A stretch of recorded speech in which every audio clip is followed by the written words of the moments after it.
মাহমুদুর রহমান হলো এমন ব্যক্তি যিনি এই দেশে এই ফেসিবাদ যে 17-18 বছর যে ফেসিবাদের জাতাকলে আমরা পিষ্ট হয়েছিলাম সেই ফেসিবাদের তক্তকে নড়বড় করে দিয়েছিল এই মাহমুদুর রহমান একা।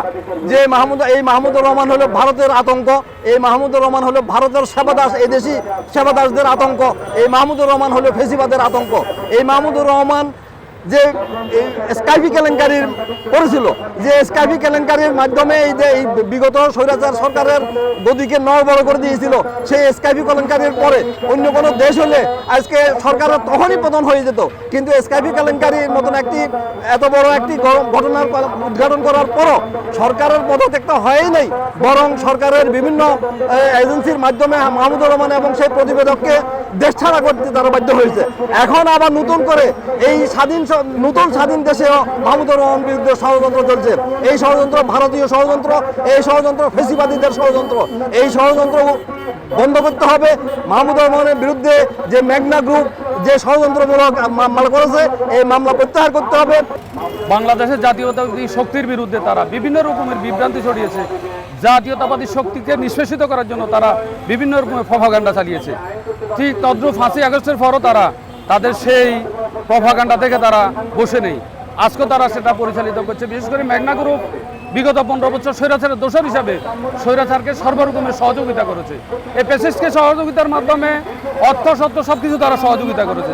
এখনও তারা সেই পেসিস্টের লেজুট করতেছে, তাদেরকে গোপনে সহযোগিতা করছে। তাই মেঘনা গ্রুপ এদেশ থেকে এদেশের মানুষের আহার কেটে নিয়েছে, দেশ থেকে লক্ষ কোটি টাকা পাচার করেছে।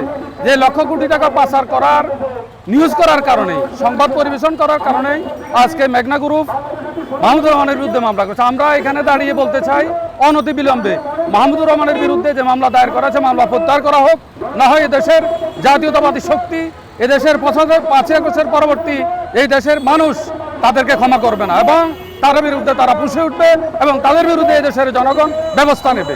বান্ডেল থাকলে প্রতি সেনমানিতে টাকা বাঁচবে। বিকাশ সেনমানি বান্ডেল কিনে জিতুন প্রতি লেনদেনে। একটা 5ই আগস্টের বিপ্লবের পর, জুলাই অভ্যুত্থানের পর তারা কোন সাহসে কোন অধিকারের ভিত্তিতে আজকে আমাদের মতো একজন নিবেশনবাদীর বিরুদ্ধে এবং মামলা দায়ের করেছে, এটা আমাদের বুঝে আসে না। এই জন্য আমরা যারা ফেসিবাদ বিরোধী যারা আছেন তাদের সবাইকে আমরা আহ্বান করব এবং সরকারকে বলবো যে ফেসিবাদের দোষরকে আইনের আওতায় যথাযথ তারা ব্যবস্থা গ্রহণ করুন।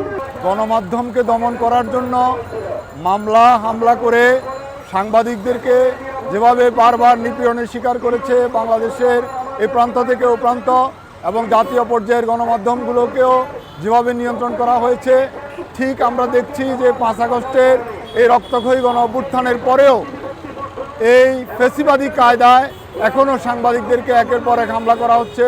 সাংবাদিকদের নামে একের পর এক মিথ্যা মামলা দেওয়া হচ্ছে। গণমাধ্যমকে দমনের জন্য নানাভাবে যারা সন্ত্রাসী চক্র রয়েছে, যারা দুর্বৃত্ত চক্র রয়েছে, যারা বিগত সময়ে ফেসিবাদের দোষর ছিল, তারা নানা চক্রান্ত অব্যাহত রেখেছে।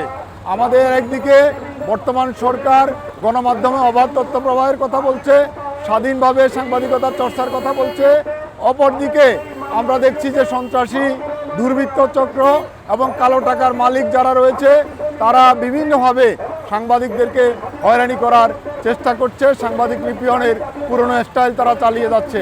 আমরা আজকে ফেনীর এই কেন্দ্রীয় শহীদ মিনার দাঁড়িয়েছি মাহমুদুর রহমান সহ আমাদের দেশের সাংবাদিকদের বিরুদ্ধে মিথ্যা মামলা দায়েরের প্রতিবাদে। এখানে ফেনীর সর্বস্তরের রাজনৈতিক নেতৃবৃন্দ, সামাজিক সাংস্কৃতিক সংগঠনের নেতৃবৃন্দ, পেশাজীবী সংগঠনের প্রতিনিধিগণ এবং গণমাধ্যম কর্মীরা আজকে এখানে দাঁড়িয়েছে, তারা প্রতিবাদ জানাচ্ছে। আমরা চাই মাহমুদুর রহমান সহ যে সকল সাংবাদিকদের বিরুদ্ধে এভাবে একের পর এক মিথ্যা মামলা দেওয়া হচ্ছে তা যেন অবিলম্বে প্রত্যাহার করা হয়। বান্ডেল থাকলে প্রতি সেনমানিতে টাকা বাঁচবে। বিকাশ সেনমানি বান্ডেল কিনে জিতুন প্রতি লেনদেনে। আমরা প্রতিনিয়ত দেখতে পাই নিত্য সময়ে সাংবাদিক বিরুদ্ধে মামলা হচ্ছে।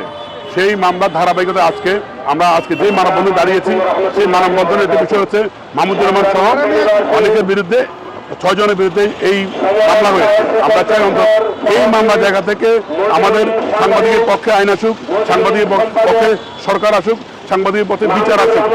সকল ধরনের মিথ্যা মামলা, এই নির্যাতন, এই মানসিক নির্যাতনের বিরুদ্ধে আমরা সোচ্চার চাই আমাদের পক্ষে সরকারকে।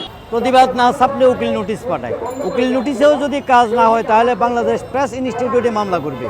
বাংলাদেশ প্রেস এতগুলা প্রসিকিউটর বাদ দিয়ে কোনো কোনো ভূমিদস্যু সরাসরি আদালতে যেতে পারে না। আমরা ইতিপূর্বে দেখেছি আদালতে যারাই কোনো সাংবাদিকের বিরুদ্ধে গিয়েছে কেউ মামলা টিকাতে পারে নাই। আমরা আশা করি মাহমুদুর রহমানের মামলাও টিকবে না, তবে আমরা মামলা প্রত্যাহার চাই না। আমরা চাই মাহমুদুর রহমানের মতো লোকের বিরুদ্ধে মামলা করা দৃষ্টতার জন্য মেঘনা গ্রুপকে নিঃশর্ত ক্ষমা প্রার্থনা করতে হবে। আমার দেশকে বলা হয় বাংলাদেশের পেশাবাদ বিরোধী প্রতিচ্ছবির পত্রিকা। আমার দেশের যে সম্পাদক মাহমুদুর রহমান, তিনি কিন্তু তার জীবনের অধিকাংশ সময় গিয়েছে সংগ্রাম করে পেশাবাদের বিরুদ্ধে।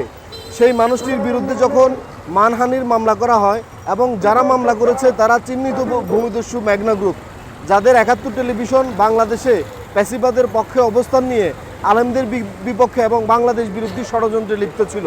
অতীতেও গত ১৭ বছর বাংলাদেশে মিডিয়ার বিরুদ্ধে ষড়যন্ত্র হয়েছে, মিডিয়াকে নিয়ন্ত্রণ করার পায়তারা চেষ্টা করা হয়েছে, এখনও সেটি হচ্ছে।